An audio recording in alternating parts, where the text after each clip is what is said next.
mahasiswa, dalam video ini saya akan coba menjelaskan tentang enkapsulasi ya atau pemukusan, di mana di tugas minggu lalu sudah saya minta kalian membaca slide ini, kemudian ada beberapa pertanyaan yang harus dijawab dan harus diupload di file assignment ya.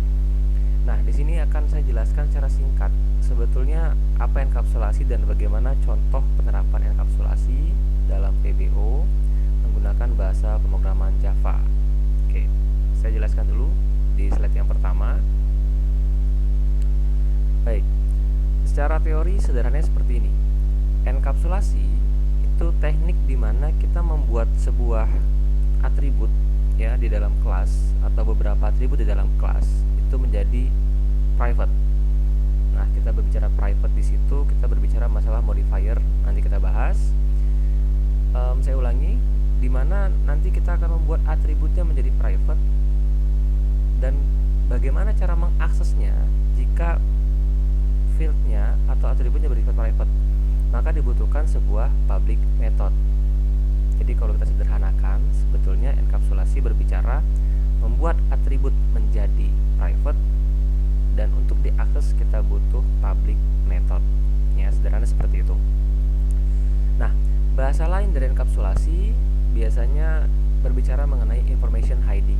Jadi kita menyembunyikan informasi. Kenapa? Untuk jaga-jaga atau antisipasi agar data tersebut tidak mudah diakses oleh kelas di luar kelas tersebut. Ya, jadi salah satu tujuan kenapa enkapsulasi atau pengapsulan adalah information hiding atau penyembunyian informasi. Ya, seperti itu ya. Jika nanti ada pertanyaan silakan komentar. Nah, berbicara masalah enkapsulasi, sebetulnya hal penting yang harus kita pahami adalah masalah modifier atau visibility. Ada 4 visibility ya dari materi yang saya berikan. Ada juga yang berbicara ada 3, tapi di sini saya sebutkan ada 4. Ada modifier atau visibility private, default, protected, dengan public. Nah, sederhananya kita lihat tabel ini. Apa yang membedakan 4 modifier tadi? Kalau kita lihat private, ini modifier yang paling pelit. Kenapa paling pelit? Coba kita lihat. Private artinya hak aksesnya itu hanya boleh dikenali di kelas itu sendiri. Ya, jadi hanya boleh dikenali di kelas itu sendiri. Jadi nanti kalau ada atribut ataupun ada metode yang bersifat private, artinya dia hanya dikenali di kelas itu sendiri. Nah, kemudian yang kedua ada default. Default di situ bisa dikenali oleh kelas itu sendiri dan kelas lain dalam package yang sama. Nah, nanti kita berbicara ya dengan contoh package itu seperti apa ya, kenapa ada default yang bisa kenal di kelas yang lain tapi dalam package yang sama. Kemudian protected itu bisa dikenali di kelas itu sendiri, bisa dikenali kelas lain sama package, dan juga bisa dikenali oleh subclass atau subclass di situ. Nah, berbicara subclass mungkin saya akan skip dulu karena ini akan ada materi sendiri namanya inheritance ya, nanti kita bahas. Tapi intinya kalau protected selain di kelas itu sendiri, kelas lain sama package ada juga dikenali oleh subclassnya atau kelas turunannya. Dan terakhir, modifier atau visibility yang paling baik ya, yaitu hak aksesnya yang paling bisa dikenali oleh banyak kelas, yaitu public. Nah, di sini bisa diakses oleh kelas itu sendiri, bisa diakses oleh kelas lain sama package, bisa diakses oleh kelas turunan, dan bisa diakses oleh seluruh kelas walaupun beda package. Ya, jadi itu perbedaan visibility atau modifier. Oke, sampai sini bisa dipahami.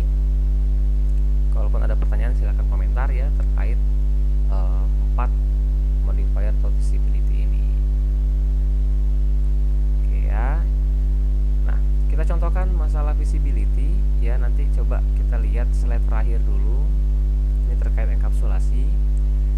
Jadi kalau ciri-ciri enkapsulasi tadi sempat saya singgung bahwa kita akan membuat atribut di kelas itu menjadi private. Nah, biasanya visibility atau hak akses private itu simbolnya minus. Jadi kalau nanti Anda bisa lihat ya, ada atribut atau metode yang dia diawali minus dalam kelas diagram, sudah bisa dipastikan itu berarti visibility-nya atau hak aksesnya itu private. Nah, atribut kita buat private, dan syarat kedua tadi dikatakan enkapsulasi kalau ada metode yang bersifat public. Kita lihat apa ciri-cirinya public. Sebelum string di sini kita lihat ada simbol plus. Nah, biasanya plus di situ menandakan bahwa metode atau atribut itu bersifat public. Ya, terkait sifatnya bisa dilihat slide yang kedua tadi, di mana ada jenis-jenis modifier dan memiliki karakteristik masing-masing. Nah, di sini kita lihat apakah sudah memenuhi enkapsulasi. Kalau kita lihat ada atribut bersifat private, ada metode bersifat public. Oke, nah, sampai sini kita bisa pastikan bahwa ini sudah terlihat ini sudah menerapkan enkapsulasi. Nah, yang biasa Anda akan lihat nanti ya di PBO ini, Anda akan terbiasa melihat metode dengan awalan get dan set. Nah, ini pun menjadi pertanyaan saya kemarin, apa bedanya set dan get ya dalam enkapsulasi di konsep PBO. Nah, nanti kita bahas juga terkait metode set dan get. Oke, jika ada pertanyaan boleh tanyakan di komentar.